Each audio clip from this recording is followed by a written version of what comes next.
All right. Welcome, families. We're going to let our folks file in here in a second. And as you are all filing in, we'll be waiting here patiently on the screen. And our Lute Family Forum will begin shortly. Wanting to make sure that everyone has time to file in and find a comfortable seat wherever you are. Hopefully your volumes and all the controls on your computer are working for you this morning.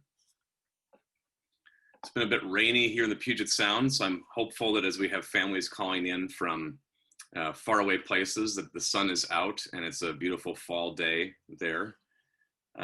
We're thankful for the weather we have had and the days of sunshine. It's felt like autumn here on campus. I think it's a beautiful transition. We're going to wait just one more minute while folks file in, and then we'll get started here. And if you are looking for the Lute Family Forum, and if you are hoping to talk about your students' experience at PLU and what we're experiencing, then you are in the right place. A couple things to call your attention to. Because of the size of the forum and the number of guests coming in from different parts of the country, you're automatically muted, and so your video and audio are not on, so don't worry. You can also be multitasking, listening to whatever else you need to be doing on this Saturday morning. But we want this to be a conversation as much as we can. And so in the lower right-hand bar of your Zoom window, there's a question and answer function. Our format for today will be some opening comments. We received several questions from you as you registered for this event. And my colleagues have worked some of those questions into their opening comments, trying to address those. But we also anticipate that will prompt new questions for you. And so as we go throughout, you can enter a question at any point. In a moment, I'll be turning things over to President Alan Belton to kick things off. And then he will introduce my other two colleagues, or one of my other colleagues, Joanna Gregson, Provost and Senior Vice President, who will then introduce Joanna Royce Davis, Vice President for Student Life. And then at that point, we're going to go back to question and answer time. And so just put those questions in at any point. If we've addressed a question, I will try to find and focus new questions. And generally speaking, I like to group them too, because we notice that these themes emerge in this context, and that does help us understand where your heart is, where your mind is, or what questions you're thinking about. To kick things off, I'm Dan Lee, Vice President for University Relations. And when it comes to families, I focus on a couple of things. Our Office of Alumni and Student Connections helps to pair your student with meaningful mentorship relationships, people in industry or simply alums who share a common experience with your student and can help mentor them in a variety of ways. We help with job placements and internships, and then we walk with alumni throughout their career because we provide career services and connection services for life, as well as some of the wonderful lifelong learning that's been happening this week and throughout the year. And I've enjoyed that even in this difficult context, even in this challenging context, that we're innovating and we're finding new ways to share information. So I know some of you were able to join us for the Spirituality of Wine that was conducted by Samuel Torvin just a couple days ago. The focus on chocolate, co-led by both our university, the master behind all university baked goods, as well as a professor from our chemistry department. And even last week with our Lutheran Studies Conference. So we're thankful for you and the ways that you're engaging with us. So as a reminder, the question and answer function is down in the lower right-hand corner, and we're really happy to have you with us today. I'm going to turn it over now to President Alan Belton for some opening comments. Alan? Thanks, Dan. You know, it's funny, I've done so many Zoom calls, and I'm just sitting here looking at the four of us on the screen, and I was reminded of Sesame Street. One of these things is not like the other. I apparently did not get the message to wear Lute gear and to not have a gray or taupe cloth background. So, so I apologize for that, but well done for all of you for actually wearing Lute gear this morning. Well, welcome everyone. Thanks so much for joining us on a Saturday morning. I so wish that we could be together in person, enjoying some of those great warm PLU scones that we love and that our baker is famous for. And honestly, just having time to sit with you all and to have some one-on-one time together and some personal chats. That's one of the things we really enjoy about this particular event every homecoming week that we missed this year. But we will do our best to hear from you virtually today. So make sure you do use that Q&A function down at the bottom of the screen. Well, this has been and will continue to be a really tough year for our students. So let me start by thanking you all. Students, parents, loved ones, siblings, caregivers, families, for your grace, for your understanding, and for your resilience this year.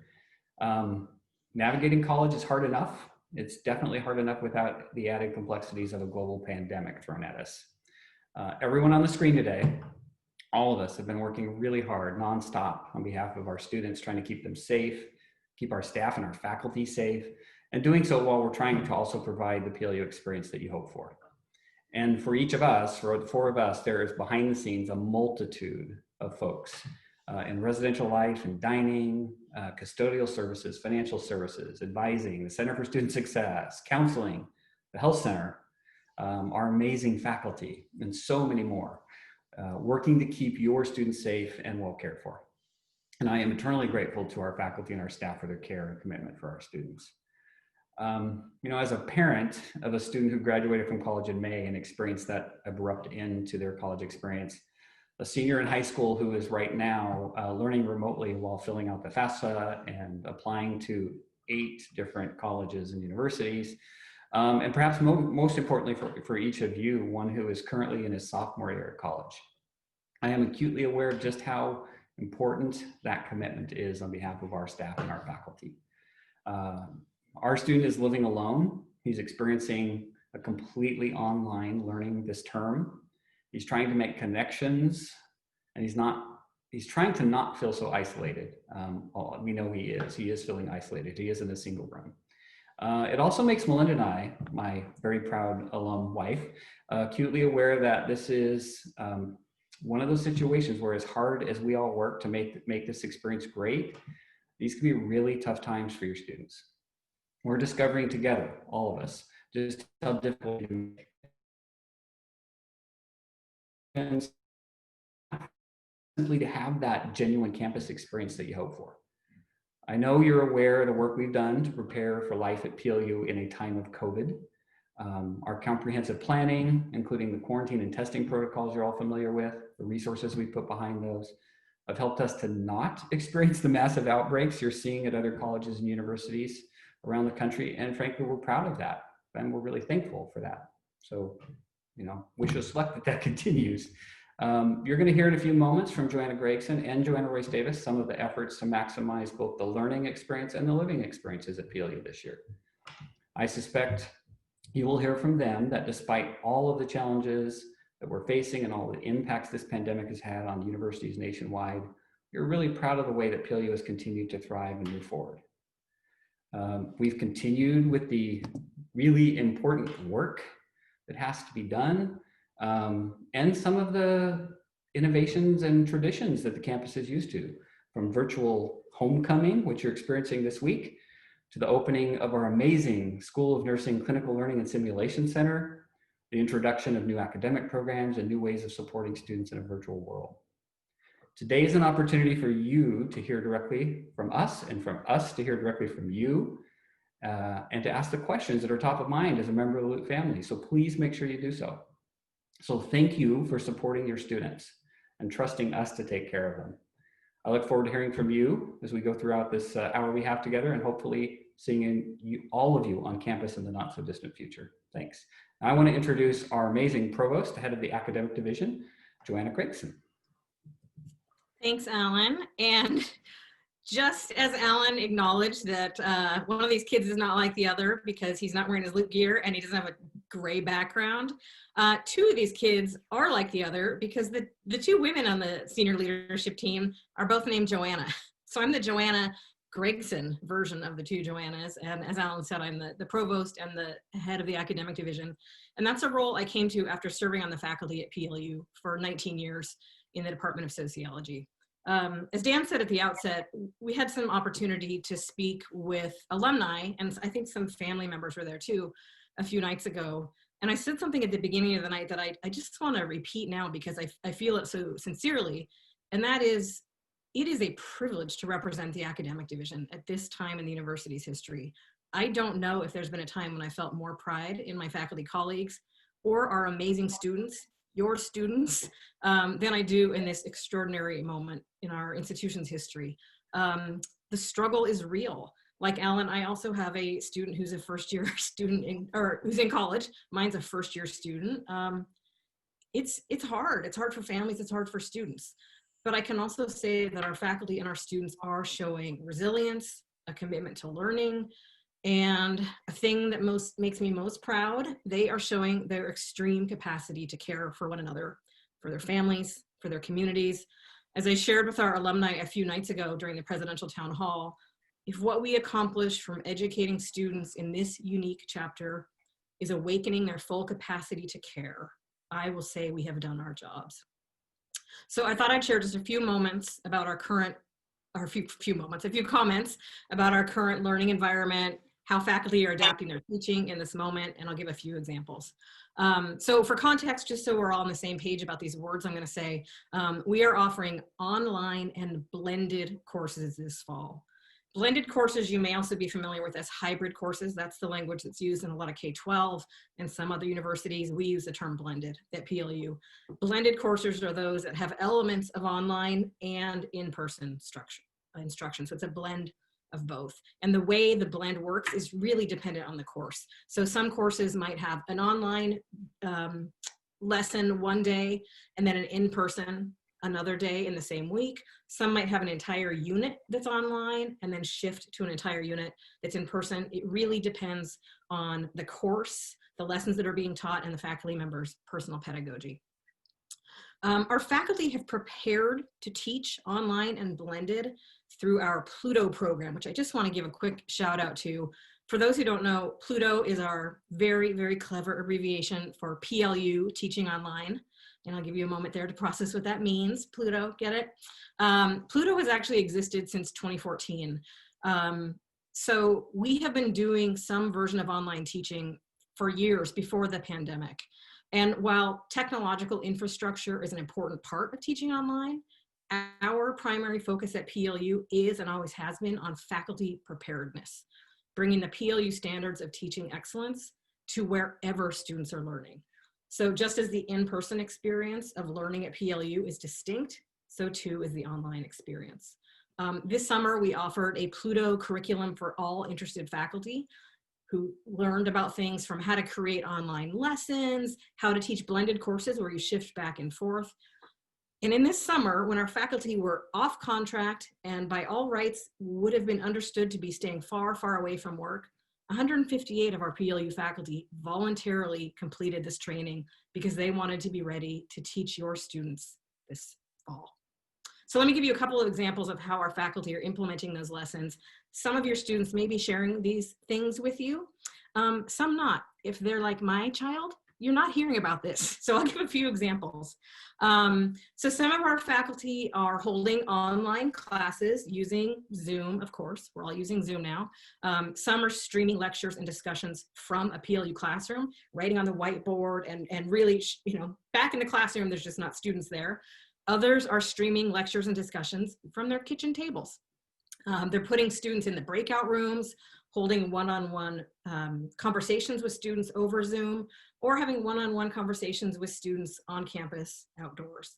They're having fun with it. They're planning virtual backgrounds that correspond with different lessons they're teaching or readings they've assigned. And some of your students are doing the same, changing their screen names or their backgrounds to reflect something that's happening in class, even an inside joke that's happening in class. Your students are having fun with it. Faculty have reimagined field trips to include excursions in people's local neighborhoods. They're holding office hours well into the evening and on weekends, finding that the virtual format allows them to more easily align their availability with times when students are studying and thinking about homework. Many are replacing tests and quizzes with group projects in an intentional effort to help students build community. And I'll give a very concrete example from one of our programs, our theater program, that due to current distancing recommendations, our theater program has modified its practices while still providing students with experiences in designing, acting, directing, and working backstage. So for example, in this weekend's Broadway at the Movies production, there was a student co-director, a cast of over 30 students, a student costume designer, a student lighting designer, and 2 student stage managers. So in that regard, students are all getting practical experiences they can put on their resume. They're learning skills in sewing, building, and acting, and they're putting them all into practice into streaming productions. So that is productions that are shown over video rather than to an in-person audience, which actually provides students with an opportunity to perform for more people than they otherwise might, right? Grandparents or extended family members or high school friends who couldn't make it to campus to see an in-person production can tune in on Zoom to see it. Much of our theater design work, which I think is another great example to use in a concrete way, is a little more simplified this fall because students are rehearsing and often performing in their own spaces. So the set design either happens on an individual level in students' own bedrooms, or it's something that they will learn about in a different format. Now, my colleague, Joanna Royce-Davis, the other Joanna, will speak shortly about how our residential students are doing, how our off-campus students are doing. And as you might imagine, as Alan and I have just both sort of foreshadowed, there are some real challenges we're navigating. But as head of the academic division, I thought I'd mention how students are doing in their classes so far. And I asked a few faculty so I could provide you with some actual examples. So those of you who care about safety will appreciate that the first comment I got came from a faculty member who teaches a course that meets in person twice a week. It's a blended course. And he said, quote, "The students have been excellent at social distancing, wearing masks, and keeping everything clean." So that also made me feel good.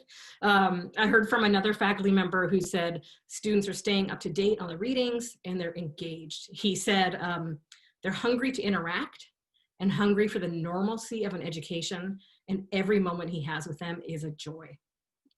Another faculty member shared how impressed she was with her students and their capacity to forge connections with each other, whether in person wearing masks or over Zoom.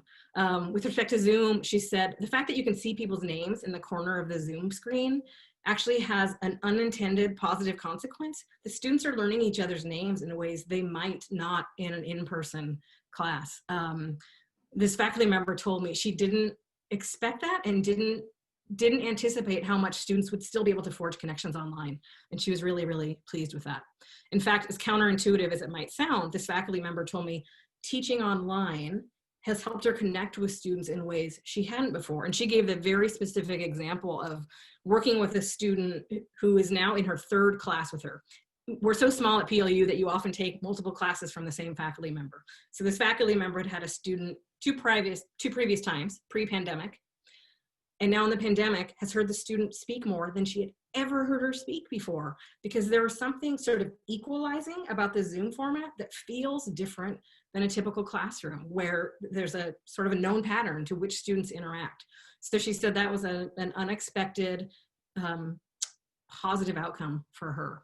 Of course, you may not know, or maybe you do know, that students are bringing cats, dogs, family members, and I heard one faculty member tell me even a rooster to their online classes, and faculty are loving it. Our own animals and children are also showing up.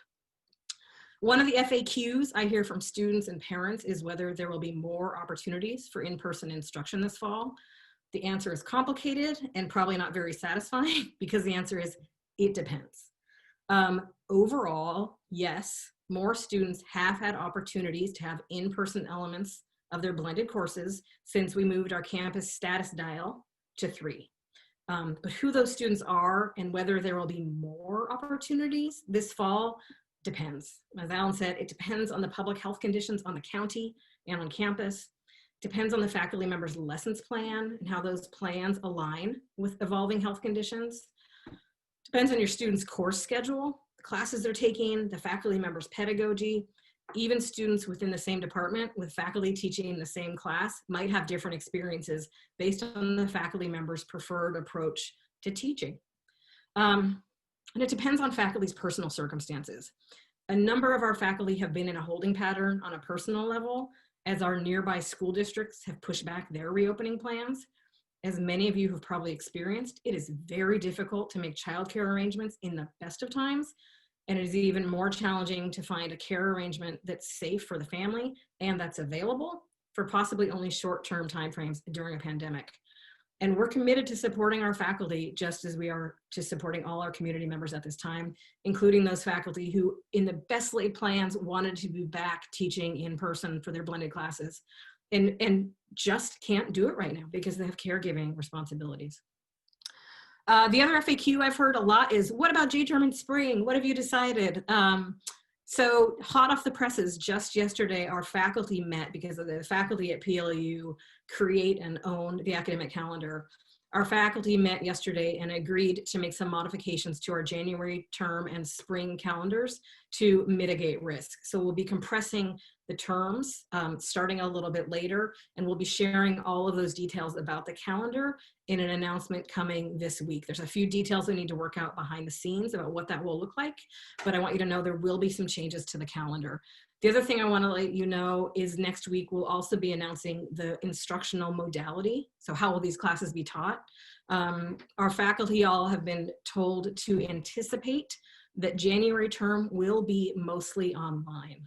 And I can get into that if anybody wants to hear more in our Q&A time about why. So January term will be mostly online. And we're also anticipating a spring that will be a mix of blended and online. As Alan mentioned, we're hoping we'll have some more blended opportunities in the spring than we've had this fall. We've opened up some more spaces on campus, some large, safe spaces to turn into teaching spaces. We've erected tents on campus. We've got our cleaning protocols down. So we're really hoping we can have more students with us on campus in the spring. Before I turn over to JRD, I just want to close by offering gratitude for the support you've shown us through your emails, through your calls, and for the way you've clearly modeled gratitude for your students. I met with our student body president and vice president earlier this week, checking in to see how their academic experience is going, what they could tell me about their peers, how everybody's doing. I had anticipated hearing some measure of disappointment for missed opportunities to be together physically, but what I didn't anticipate, and what I should have after working at PLU for 23 years, is how gracious the students were and how unequivocal they were in naming that the safety of all community members, including their professors, has to be our #1 priority. The grace and compassion they showed was remarkable, and it was the kind of thing that gives me so much hope about our future. You don't get these kinds of students anywhere, and I am deeply, deeply grateful for the role each of you have played in shaping such amazing people. Now I'll turn it over to my colleague, the other Joanna Royce Davis, Vice President for Student Life, to talk more about the student experience. Good morning. As JG, and students affectionately call us JG and JRD to make distinction. As JG mentioned, I'm the Vice President for Student Life. And what that means, particularly in this period of time, is that I care for the wholeness of student experience. And I care for that in complement to and in support of what occurs in the classroom. I have the gift of incredible partners, leaders, and educators across student life and across the university who share purpose with me in seeing that our role in fulfilling the university's mission is to prioritize and engage holistic student well-being, to engage students in community and in their leadership potential, and to keep them safe and ensure that their basic needs are met. I'm especially sad to not have the opportunity of prior years to sit with you at this brunch and to connect over your stories and questions, and in particular to have insight into your family and your student experiences. It's one of the challenges of this period of time that the weaving of our stories requires a different kind of intentionality that is not always fully supported by the technology tools that we have available to us. While we've all experienced promise in learning how to use Zoom and other technologies that we're experimenting with in student life, including Discord, right? That was a space initially for gamers that now has become a space for creating cohort and smaller community connections. So not only am I living in this space at PLU, I'm also living it in my own experience as the parent of a student who's a second year and he's attending a small private college that when she's in her residence hall room, which is a lot of the time, is 1,666 miles away. She's a Division III athlete, a student employee. She's also taking blended courses, many that have met only once or twice, and a student leader. Her experience has continued to assist me, like her sister before her, who is a PLU alumna, to deepen the ways that I think about and worry about and attend to, along with my teams, the experience of PLU students in this period of time. And it further compels me and us to be purposeful about how we respond to the wide range of student needs that are present right now. This has been, like you heard from President Belton and you heard from JG, a fall term that's required us to focus on the best of what we've learned from the spring and the early days of the pandemic about how to do our best by students and their learning and well-being, while also holding the tension of the complicating conditions that COVID creates that in points in time work counter to those things that we know are most essential to student experience. And it's not unlike what we've all been experiencing in our everyday lives as we continue to figure out how to stay connected to family and friends that we can't see in person in ways that we once have. That means that in student life, our late spring, our summer, and the fall as it unfolds have been focused on intentionally designing new systems and contexts for keeping students in our community well, and for emphasizing connection, learning, and relationship. We've placed a particular emphasis on first-year students because we know that their experiences are most likely to be affected by the current reality of how community may be experienced. For example, where friend-making pre-COVID for first years was often the result of student life staff in orientation and in residential life, planting a few seeds during orientation and during move-in, and then allowing the organic process that comes from proximity and spontaneous moments of being in line together, picking up food, or bumping into each other when entering a classroom, sometimes literally, allowing relationships to grow from those moments of brief connection that become longer moments. We've needed to shift to not only planting the seeds, but also creating essentially the garden, the contexts that allow for repeated virtual proximity, purposeful follow-up, and much more intentionality rather than organic process. Each experience then for first years on our part has been designed to build on the one before and to offer an opportunity for connection to other students, including upper division students who came back into the fall with established friendships and with connections to resources to expand that peer wisdom with faculty and staff mentoring and with purposeful gathering spaces, most of them online, but some of them in person, in a way that connects first-year students to all of us, to each other, and to the greater opportunities of the PLU experience. So this began with course registration through the summer and connections to the Center for Student Success and student life registration advisors. Those student life registration advisors were purposefully placed to continue to engage cohorts of first-year students and to check in with them on a regular basis, to serve as mentors, and then to stay connected to them in ways that also connected them to other students and other mentors and resources.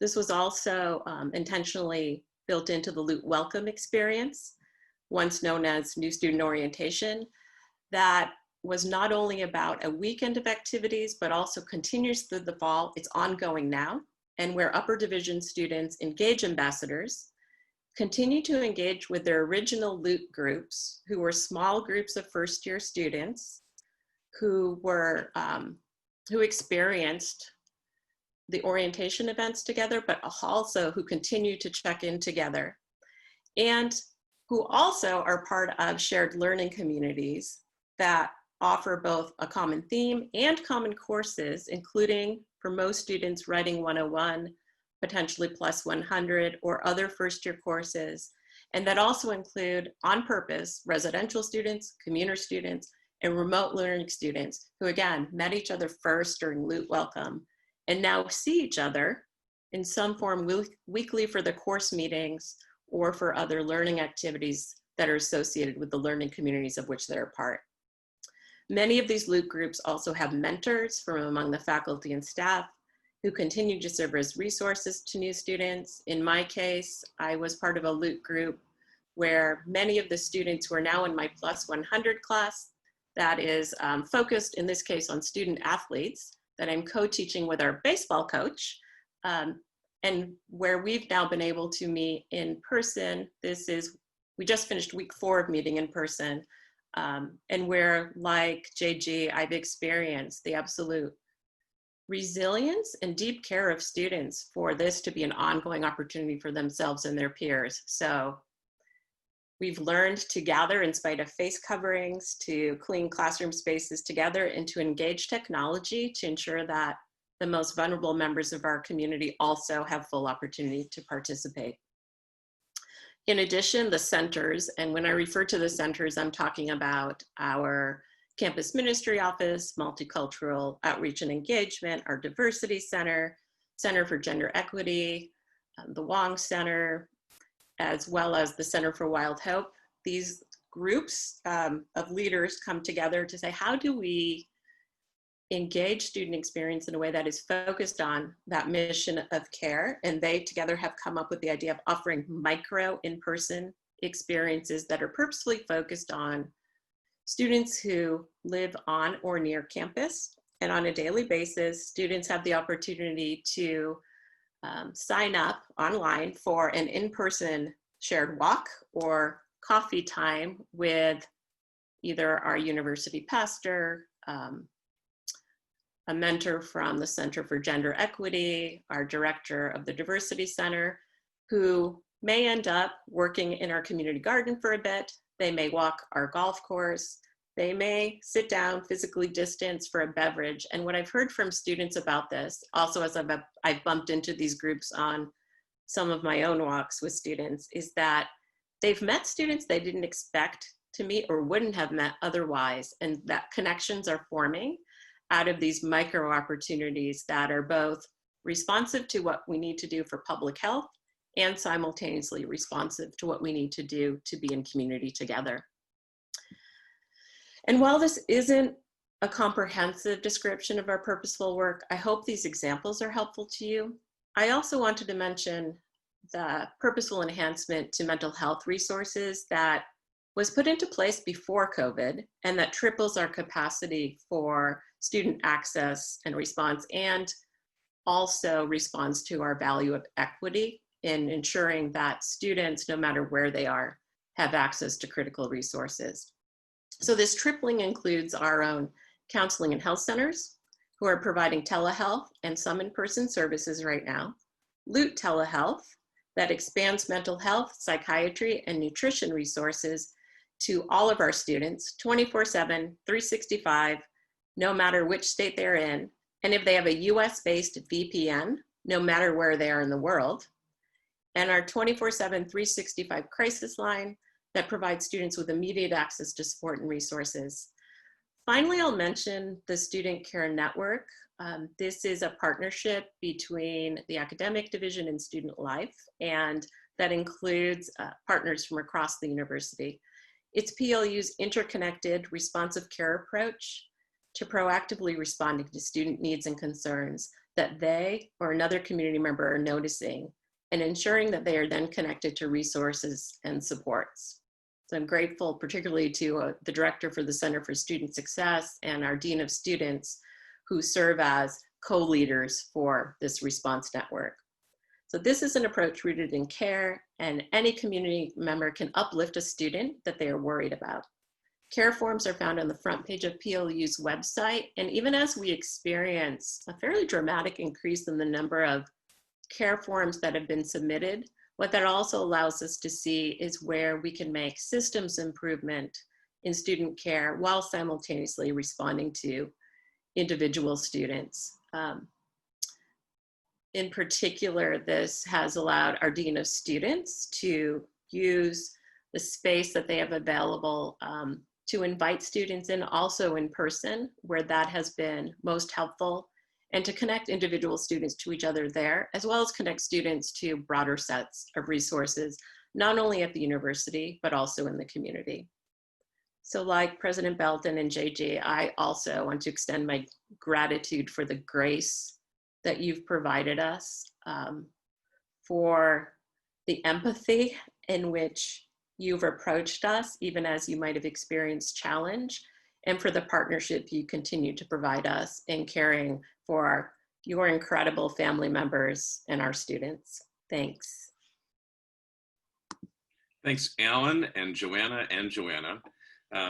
You addressed a lot in those questions, and in your comments, you addressed many of the questions we've received, but we also have a few more. And so the remaining time for our call today, this time will be to answer those questions and to have some conversations. So as a reminder to those that have been with us or have joined since we started, the Q&A function, the question and answer function is down in the bar on the bottom of your screen on the right-hand side. You can submit any question there that you feel that you'd like addressed or hasn't yet been addressed. I'll be grouping these. I'm going to start off by emphasizing the Student Care Network. Joanna mentioned that a couple different times, and one of the questions that came in was around a particular student who's a long way from home and is in their first year and is struggling at PLU. And that's something we see a lot, right? That especially for first year students, that the first year of college and especially being far from home can be challenging under normal circumstances. So the parent has asked, if we're concerned about our student, how can we raise a flag or ask for help? What are ways that they can reach out? And so the first, I think, is the Student Care Network. I'm going to include the link in the chat. And Joanna, could you just emphasize again, what happens if someone submits Joanna Royce Davis, if someone submits something there, what happens, what's the experience the parent or the person submitting should expect? There is a group that forms the core of the Student Care Network that meets on a weekly basis, more frequently if necessary, but also communicates in between meetings, and that responds to care forms that have been submitted, first by assessing what resource or what support might be needed to respond to the particular worry that is being expressed. That may be connecting the student back to somebody that they already have a relationship with. So a residential student, for instance, one of the first responses, depending on the concern, may come from the resident assistant in coordination with a community director. If the student requires a more intense follow-up, the Dean of Students or the Director of the Center for Student Success may follow up with them more directly and immediately and invite them into conversation and assess what might be a more complex set of resources they may need to be connected to. Often, what that will also result in is ongoing relationship, right? That students won't only experience that one check-in.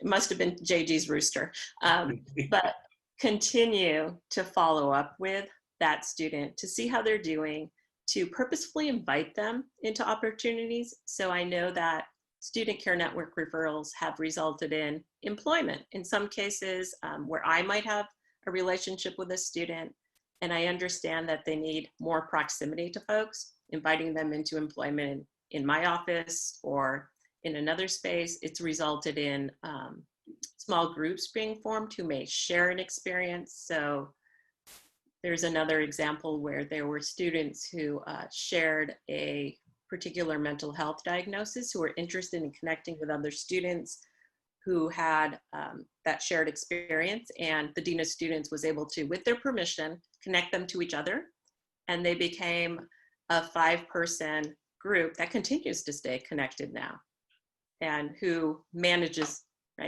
mental health condition together, but also has become support for study and for other things as well. Thanks, Joanna. I want to underscore something as another parent on the screen. It strikes me of how many of us right now are living what many of you are at the other end of our computers. No concern is too small for the care form.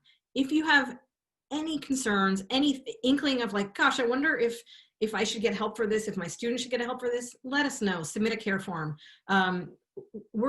That's what we want to do. We want to be at the other end triaging, and we don't know unless you bring those issues to us. And again, as parents, all of us on the screen, we know how much you care about your students because we care about ours. So please, please, please don't hesitate to use that care form. Dan, you sent the link. It looks like in the chat. It's also, if you lose the chat, it's right there as a button on our PLU homepage. Yeah, thanks, Joanna, for saying that. I anecdotally, our office employs between 10 and 20 students a year, and we rolled this form out a couple years ago in response, well before COVID, again, trying to manifest the care of the PLU community, but knowing that even, as I said, pre-COVID, a lot of students like to spend time alone. And many students, which still confuses me as a very solid Gen Xer, enjoy communicating through gaming platforms and through social media rather than actually IRL, which is, I believe, how they refer to in real life. So it was one way for us to say, how do we manifest this Lute network? And in its first year, over 200 care forms were submitted, and there were no student complaints. Not a single student felt that they were being singled out. They felt that they were being cared for. So I think that's a strong vote of confidence in this particular platform. Another question was around classes. Joanna, you talked about J-term and classes for the spring, and a couple questions have come in about, is there an easy way to see which classes are going to be blended or which classes will be online? And I know you've addressed part of that to say no. But there is a concrete thing I can tell families that your students, I think, have figured out by now. But again, whether they've shared that with you, I don't know. So all of our course schedules are online, and they're online with something called our interactive schedule. And the reason it's interactive is because there's these drop-down menus where you select the term, you select the department, you select the course number.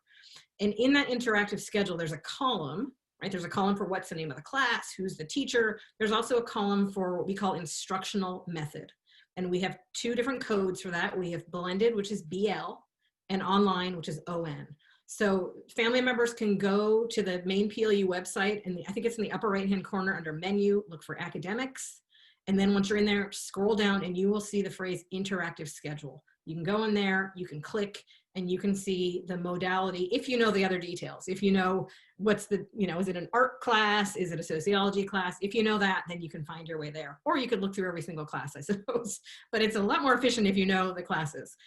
Having said that, that gets back to Dan's comment about the it depends part, because the class schedule was our best laid plans schedule. And it was a schedule that, because of the complication of how the software works, it was locked when the semester started. And there have been some faculty who have made adjustments for the reasons I described since that time. So you can see on the interactive schedule what the plans were, what the best thinking is. Your students will know from their faculty if those plans have changed. As we look ahead to J-term in spring, we will be using that same platform, the same interactive schedule, and that will go live October 23rd.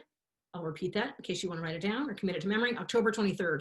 That is our mid-semester break, and that is intentionally designed to precede our advising weeks and then our registration period, so that students will know before they select their course schedules for January and spring what the instructional method will be. This is something we didn't have the opportunity to do with as much thoroughness planning for the fall, because when we submitted our course schedules in June, it was a really different public health situation in the world. But we can prepare in a different way now. So again, instructional method is in the interactive schedule. Thanks, Joanna. And I wonder about the Center for Student Success. So because for many students, we have a high number of students who are the first in their family to attend college. So navigating that, even under normal circumstances, is a strange new world.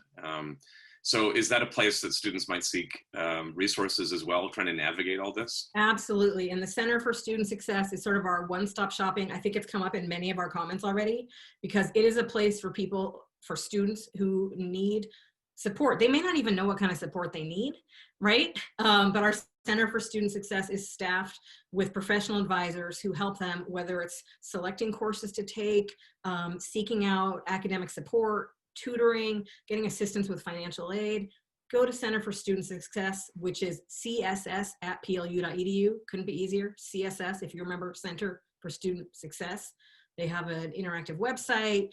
They do appointments with students in person or over Zoom. That's the place to go. Center for Student Success. Thank you. A couple questions about just student experience on campus. And, you know, I love this one. What are the consequences for violating COVID policies and rules, such as attending an off-campus party or just on, and I think it's been mentioned in a couple of comments, what is the student experience like and what are we seeing in terms of student behavior and compliance with our expectations? So who wants to address that one?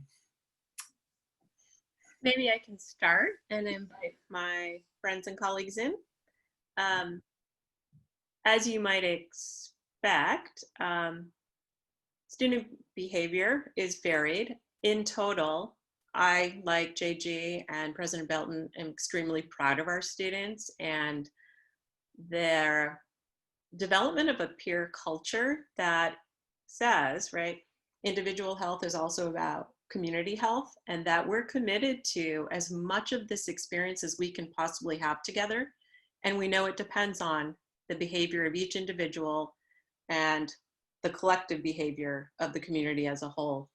So I have been grateful for how students have developed a peer culture that doesn't call out, but instead calls in and says, hey, face covering, right?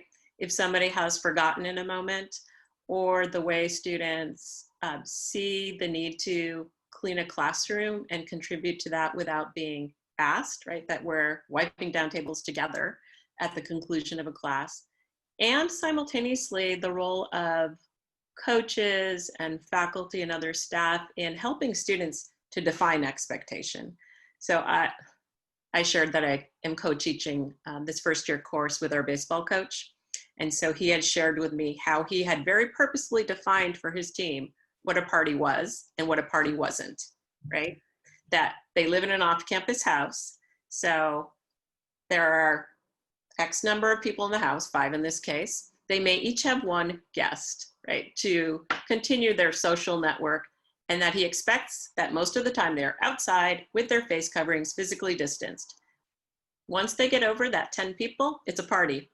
And they can expect that there will be a response not only from him, but then also potentially from student rights and responsibilities. So we've approached this as, we have a community expectation and accountability to each other. We have a shared value for caring for our most vulnerable members. And when folks don't participate, there are consequences, right? The difference between consequences and punishment. Punishment calls out, removes people from experience. Consequence calls people in to say, how do you become your best self with and among us?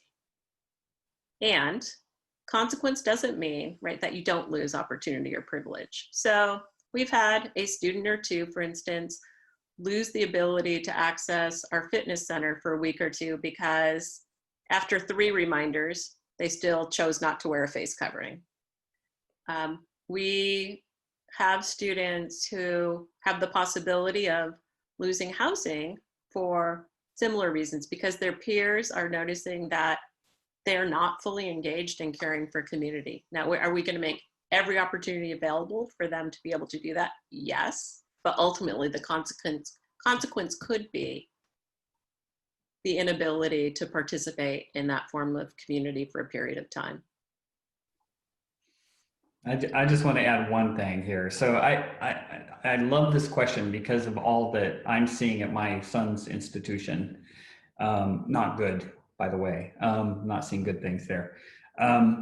We have very high expectations of our students, right? That's an expectation of PLU. Academic expectations, behavioral expectations, that is part of being in the PLU community. But what you will see, and what you just heard from Joanna Royce Davis, is that we also realize that we're in this together. And we will not be the institution that immediately turns to blaming students for our woes. So we will work with our students. And discuss kind of why the behavior may or may not have been the right behavior and work with them together. So we'll walk down this path together. So I just wanted to share that. And you heard that from JRD, and I've seen it in our student behaviors. And trust me, I'm on calls weekly with presidents from other universities around the region. And I'm thankful every day that I'm at PLU and not one of those other institutions. Yeah. Maybe just as a follow-up to that, and in case folks don't know, where do we find resources? Well, first, how is the COVID situation evolving on campus compared to our peers, Alan? And where can parents find resources? Where are things available to them? Oh, awesome. I love that question. The two people, and I don't know where they are on your screen, but the Joannas have given me the nickname of Nerdy McBelton. And there's a reason for that. We all operate together on the recovery team, COVID. And I am personally so committed to this that I go in every day and update all of the data that we are looking at in a spreadsheet, which I love spreadsheets. And it's mostly because I really wanted to understand what was important for us as an institution from a scientific perspective, from a partnership perspective with our health districts and with the state to really understand how we should be making these decisions. So if you haven't seen, go to plu.edu//coronavirus. Or you go to the front page at the very bottom, there's a gold button that will take you to what's happening on campus for COVID. There's a lot of information there. One of the things we did add was a status dial, which I'm sure you're all familiar with, and it ranges from 1 to 6. 1 being the worst case and 6 being totally normal, no pandemic. We are currently in 3. That dial is based on 10 points of data that we've really honed in on. 5 of them are specific to the region, to Tacoma-Pierce County, and to the state. They are health care capacity, they are infection rates, they are all of the things that you are all very familiar with. The other 5 are all campus specific. So what is our own experience as a campus with positive cases, with any outbreaks, with our capacity to serve students? So do we have the capacity to isolate and quarantine? Do we have PPE materials? Are we able to function to support the basic needs of students? So we have our own 5 measures. We are in 3, and we were rapidly approaching and very hopeful to hit 4 a few weeks ago. And then, as we expected, regionally following Labor Day weekend, we have seen an uptick. Pierce County has seen a pretty significant uptick in cases per 100,000, in the R factor, which is the replication rate basically for COVID, and a number of other things. We have continued to experience really good results on campus for all the reasons you just heard: student behavior, all of the planning we put into place for that classroom, for residential life, et cetera. So we have had cumulatively since, and this is new, there is a bit of additional information we added yesterday or the day before. Below the dial, you will see a little bit of a dashboard. We'll tell you how many cases are currently active. It will break that down between cases between employees or students, and it will break it down between students who are on campus or off campus. We'll also tell you how many cases we have cleared, meaning those students are no longer at risk and they are not at risk of infecting others. We have had cumulatively 6 cases since this pandemic began, which is frankly amazing, knock on wood. We currently have 3 active cases, 1 employee, 2 students. The thing that I find really reassuring is the way our team comes together every time there is a case. So when we've tested almost 2,000 students, faculty, and staff in kind of a batch and surveillance testing, from those 2,000 tests, we've had 1 positive case. The other 5 cases in our cumulative total have all come from people who have been symptomatic. They've either they've gotten the results off campus, or in the case of students, they've come to our health center with symptoms. When a student comes in with symptoms, I know this is a lot of detail, but I think it's really important for your own peace of mind. If a student displays symptoms, we immediately get them tested. We either quarantine or isolate. We have a great relationship with Pierce County. They created a facility not far from campus, which is a recently remodeled hotel with kitchenettes. And everything we've heard from students who have had to been isolated at that facility, it has been a wonderful experience. They get their food delivered, people are well taken care of. We make sure that we're in constant contact. We also go immediately to contact tracing, and if that student or employee has had any direct contacts, those people are notified. And those students, then we have space on campus for isolation or quarantine, depending on what's needed. We test them. We go through the proper, once we get a positive or a negative result, we go through the proper additional quarantining and testing. And it has worked incredibly well. Kudos to JRD and her team. We went singles only, which was, I know, was difficult for a lot of families, but that has allowed us the grace to be able to quarantine. We can keep some students in their own room and deliver food to them. So it's been a great experience. I'd encourage you to go to that site. In addition to the dial and in addition to the dashboard, there's all kinds of information. Every time we've had a positive case, there's a communication which you can read. If it's in a residence hall, it will say something like important message to ward all residents, for example. That's all out there. If there's something you don't see, there's also an opportunity for you to ask questions. I believe there's a Q&A button there. Ask us a question and we'll get right on it. That was a lot. I get really animated about this. And I don't know if you mentioned one thing, Alan, which I think might be key for some of our families, is to know how frequently we update those data. So thank you, Joanna. So any positive case, obviously we communicate right away, and we will also post it on that site, but also we have committed to an update of the dial, including a commentary about why we're currently where we are on the dial and our most recent decision. That will be updated every Wednesday by noon. So if you haven't heard from us, it's always good to go in Wednesday, 12:01, see where we are. That will also be a time when we guarantee we'll update the case count. If we have any significant developments in between, obviously we will communicate directly in between, but we just wanted to make sure everybody's aware. Wednesdays at noon, that data will always be there. Thank you. Alan's detailed answers and animation, underscore, I think, his and our collective commitment to making sure this is a safe and welcoming and engaged community. Couple quick questions, and I want to make sure we try to get to as many as we can here. And I've actually responded to a couple in the Q&A function. One was around mentoring. How does my student find a mentor? Where do we go there? The answer to that question is that some sports teams and some majors actually have intentional mentoring programs built into their experience. And those teams or majors work with our office to help find Lute mentors. And we are actively working to roll that out. We have a vision to do that in nearly every major and across all sports teams, trying to manifest the Lute experience. In addition to that, we have something called Lute Link, and I've included the link to Lute Link in the Q&A function in response to that parent's question. So your student can sign up through Lute Link, and we have over 1,000 alumni who have also signed up through that platform, and it allows us to actually do mentoring and connections in that environment. Allows us to monitor the mentoring connection and to mentor the mentor and mentor the mentee. Because mentoring is not something we all naturally know how to do. And so there'll be resources to both your student and to the Lute mentor to ensure that's a positive experience. It can be a one-off conversation or it can be a long-term kind of engagement. So I refer that link to you. I've also included in the chat function several links we've discussed today. The care form has been included there, as well as links to the Center for Student Success and to the dashboard that Alan mentioned when it comes to COVID cases on campus. Another question came in, where can I get a PLU branded mask?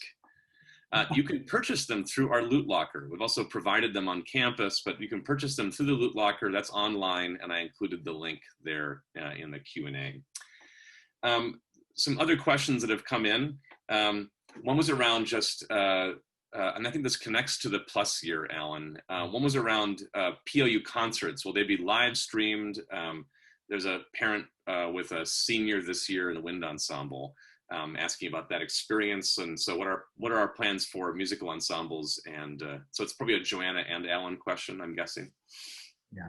You want to start, Joanna? I know you've been in close contact with Cameron on this. I was actually going to let you start because I'm responding in the chat to something. Oh, okay. I'm sorry. So, you couldn't tell that I was typing. Yeah.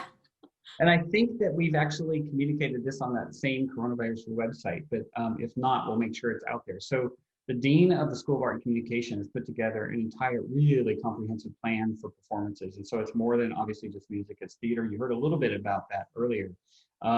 We have a tent that we put out specific to that program. So music is using a tent that allows them to practice outside, to do rehearsals where it's safe, with the distancing. I know, boy, that was a really interesting early conversation for us. It's like, how do you play a flute which is shooting air a distance this way. So we got that all figured out. And yes, a lot of our performances are being streamed, if not all of them. Many of them are being recorded and streamed, and there are some opportunities for live streaming. There is a YouTube channel for PLU, particularly for our School of Art and Communication, that has a lot of that out there. And I think if you go to our calendar as well, you'll see all of the events that are available for streaming. And did I miss anything? Yeah, you got it. Thank you. And Joanna Gregson is also included in the chat function. You can also email mentoring@plu.edu if you would like, because of course mentors come in a variety of shapes and sizes and locations and expertise. And so our most recent issue of Resolute highlights this. It's all dedicated to mentoring and focuses on the fact that mentors are found from faculty to coaches to staff to alumni to parents, and that is really manifesting our Lute community in some very powerful ways. Will there be financial aid? There's a question about financial aid, and another question about just student assistance. So one was around, will there be financial aid for J-term courses available? Number one. Number two, what kind of emergency aid or other kinds of aid have been made available or will be available to students? Who wants to take those? Mm-hmm. So financial aid, once it's set for the year, is typically what it is. You can request a change in financial situation through the Student Financial Services Department. So once you're locked in for the year, that's the route you need to take. So if you have an issue with J-term, for example, reach out to them. I think the bigger question is, what is PLU doing separately to aid students who have been impacted by COVID? So there are a couple of things. One was obviously the CARES Act. So PLU received just shy of 1.5 million intended directly for students. And we put that out there at the end of last spring, beginning of the summer, and we made it as simple as possible for students to request it. All you had to do was go in and say, I have been impacted, here's my request. Basically, give us your name. That money went out slowly. Surprising to us, students weren't really requesting it. So recently, and I think it's all been distributed now, it should have been, we had 1.2 million left. So we basically sent out a notification to students a few weeks ago saying, this money is available, click yes or no, I have been impacted by COVID, and submit this. And what we did is we distributed the rest of the money. We did it in 3 tranches based on your FAFSA expected family contribution, your ESC. So some students received as much as $1,200. So that has gone out. The other thing, which I think, please take advantage of this, our donors and friends of the university are very generous. And when we put out that students were going to need help financially, and that the CARES money is not available for undocumented international or DACA students, we wanted to make sure everybody was covered. And our donors responded with about $300,000 in available funds. And we still have some of those funds. Go online to Student Financial Services. It's easy to fill out the form. And I believe it's up to $750, which could certainly help with your J-term. Thanks, Alan. And just a couple other notes on that. You know, our students come from a variety of circumstances and have a variety of challenges. So there's students suffering from food insecurity, and we have a student food pantry on campus run through campus ministry, supported by external donors and local foundations, as well as our own student life campus ministry office. So even things like food insecurity or challenges like that, the student care forum is a great place to start in identifying what the challenge might be. We also have emergency funds through Student Life that are for other kinds of circumstances not even related to COVID. So let's say a student suffers a break-in, or they have an unexpected, a breakdown, or something happens. There are some funds available there to help. So the message here, I think, is we have resources available. We want to help. We just need to know about the need and be able to address it appropriately. Just a couple other quick questions before we wrap up, and I appreciate you all sticking with us as we address these. Can we talk about Thanksgiving break? If a student wants to go home for Thanksgiving break and then come back to campus afterwards, will they have to QTQ again, which is, of course, quarantine, test, quarantine, our very cute acronym. Who wants to take that one? ARD. Joanna, you're muted. Oh, you got it. Good. Sure. Students will not have to QTQ when returning from Thanksgiving. What we expect is they will continue to participate in all public health measures, and that they will do that both in the spirit of keeping their family well and safe, as well as their campus community. They will, however, be expected to participate in proactive community testing on the following Tuesday. And that will be a community-based event like the other proactive community events. We will be surveying students who live on campus in mid-October, just a few weeks, asking about their plans to return to campus, because you might also recall that courses, most courses will also be moving back to a remote modality after Thanksgiving. Just a reminder that testing is free and positive results are generally, but not always, within 24 hours. Thank you both for that. Will most students, do we anticipate most students will stay on campus after Thanksgiving, or will most, and does participation in a musical group affect that? It certainly can, and anybody else feel free to jump in. I think that there will be certain groups of students for whom returning after Thanksgiving is essential. If they are in practicum experiences after Thanksgiving, if they're in musical performances, if they're in training for athletic programs, or if, for example, PLU is their home, if that is the place students need to be during that time, then we will welcome them back to campus. But the survey that JRD referenced is how we will really know how many students are planning to return after. Mm-hmm. And then how many students are actually living on campus? And do we have any sense of how many students are living near campus in the, what we call resomuter population, those that are around campus but not officially here? JRD can probably speak to this as well. I think it's roughly 850 or so students who are currently living on campus, yeah. We have capacity through singles to go up to close to 950, so we will have some potential capacity for spring, even if we have to remain in singles. Typically, that means that there's around 2,000 to 2,100 other students.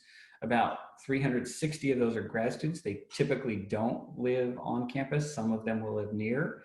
And then if you do the math, the remaining students, we think around 1,000 to 1,100 at any time live near the resomuter, and the rest are more than likely in a 25 to 30 mile radius living at home. Thank you. We're just a little over time, but I wanted to make sure we addressed all the questions we received, and I think we have. If you felt like we didn't get to a question that you submitted or want to hear more, any of us are available. Alan actually included his email address in the chat function for everybody, but all of us are available, and you can find our contact information quite easily. So I'd encourage you to do that. I, like my colleagues, really miss this brunch as one of the many fun rituals of family weekend. And what we also miss is the community that happens when you all sit together, and the connections that are formed as we support each other in this journey together. So I'm just very thankful that you could join us on this Saturday morning. Alan, do you want to say anything as we close out today? Sure. Again, I think you heard it in our words and saw it in our faces, and kind of feel it. I noticed a couple of people getting a little choked up there. We're really thankful for the grace you've given us. It's pretty amazing to be in this situation, and it's more amazing to see how our students and families have responded. I know that I recently had an experience down on lower campus where I was doing a little walk around, and I saw an actual in-person class, which I hadn't seen for a little while. It was a small class, maybe 5 or 6 students. They were spaced, and the class was just ending. A student came out wearing a mask, somehow recognized me. I told this group, I think it's because I'm bald, because I was wearing this, but said, "Are you the president?" And we had a brief conversation, but it was an enlightening one, because here I was excited that we had students experiencing in-person learning. But that student shared with me that there are freshmen really struggling with being isolated and feeling alone and spending so much time in their room, despite all the things we talked about that we're trying to do. So, I got a couple things from that. One is that we need to be realistic about being there for our students. So please share with us your additional concerns so that we can address them. And the other was just in that conversation with the student that, despite what they were going through, and the end of the conversation, it was basically a student saying to me, "But I really appreciate all PLU is doing, and thank you." And that to me gives me a lot of hope, because that means that a student, despite what they're facing and despite this really weird environment we're living in right now, is ready, willing, and able to persist. And that gives me a lot of hope. So thank you. Thank you for joining us and sticking with us the entire time. Again, if you need anything, you can reach out to any one of us at any time. Have a great day. Thank you. Thank you. Thanks, everyone.